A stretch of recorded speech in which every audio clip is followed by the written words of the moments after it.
Saudações, galera. Beleza? Bom, passando aqui para a aula do capítulo 18 do livro de vocês.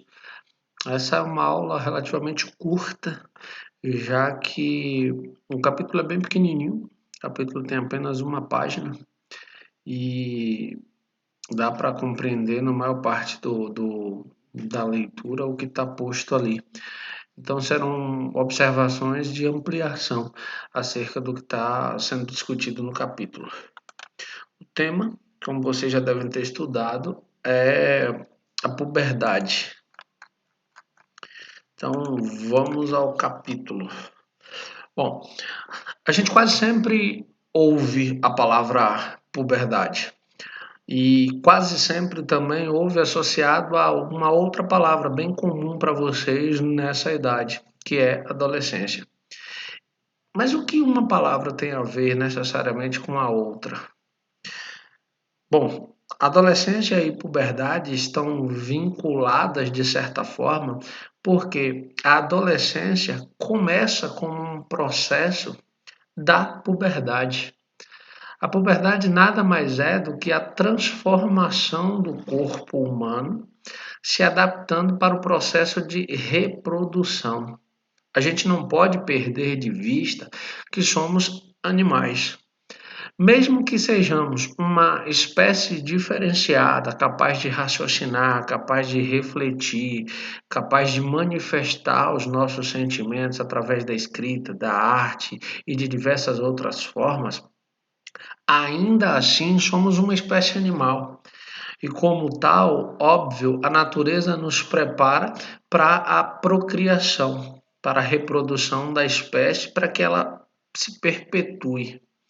Então, a puberdade seria, na prática, essa adaptação do corpo, tanto do menino quanto da menina, para essa reprodução.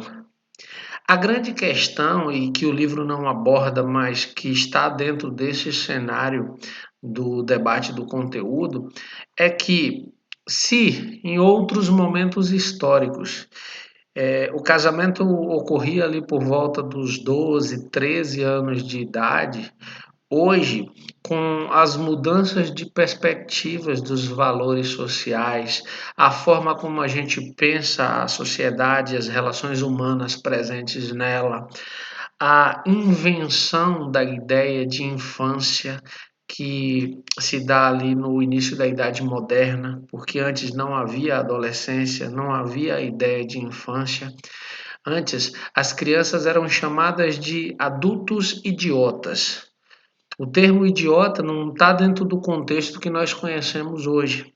O termo idiota representa o conceito de aquele que não é capaz de assumir responsabilidades.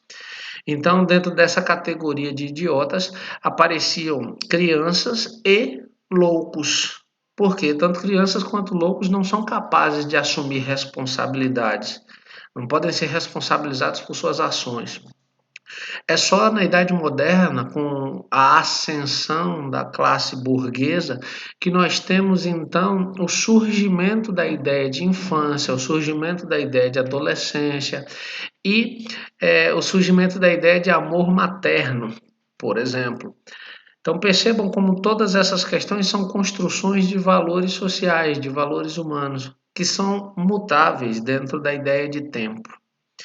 Então, como o corpo e o próprio desenvolvimento biológico desse corpo, ele não reconhece esses valores sociais, que eles se alteram com o tempo, o corpo continua agindo como ele agia desde os primórdios das primeiras espécies humanas. Ali por volta dos 10, 11 anos de idade, o corpo então começa a sofrer as transformações para se preparar para a reprodução, para a perpetuação da espécie. Tá claro? Lembrando, se surgir alguma dúvida, anota no caderno e a gente amplia na próxima live. Lembrando também que vocês podem tranquilamente me enviar áudios no WhatsApp para que eu esclareça qualquer dúvida que venha a surgir a partir do aprofundamento dessa aula. Tranquilo? Bom, dentro dessa lógica, O que é que o corpo vai fazer? Ele vai promover um desenvolvimento geral de sua estrutura. No caso das meninas, alargamento do quadril, o surgimento dos brotos mamários, o desenvolvimento das mamas. No caso dos meninos, o engrossar da voz, o enlarguecer-se dos ombros, o surgimento dos pelos, tanto na região das axilas quanto na região pubiana. Todas essas são transformações que são visíveis. Todo adolescente, quando se olha no espelho nessa fase, ele percebe tudo isso. O odor que começa a surgir do corpo, fruto do suor, por exemplo, quando você ainda não está habituado a usar, por exemplo, desodorante para combater esse odor. Essa, todos esses aspectos são aspectos visíveis, perceptíveis através dos sentidos.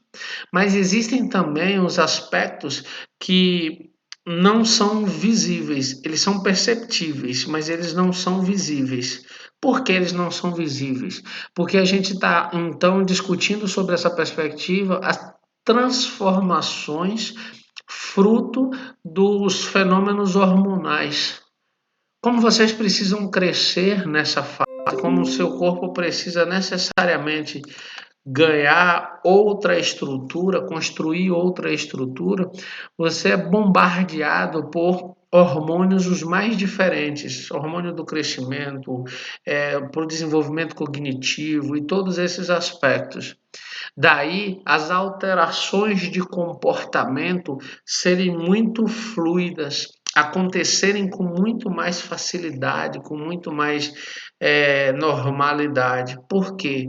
Porque como seu corpo está em transformação e essa transformação segue esse curso, é natural que você então, num dado momento, esteja extremamente eufórico, extremamente feliz e satisfeito com alguma coisa, e em questão de minutos você está extremamente irritado com uma coisa boba.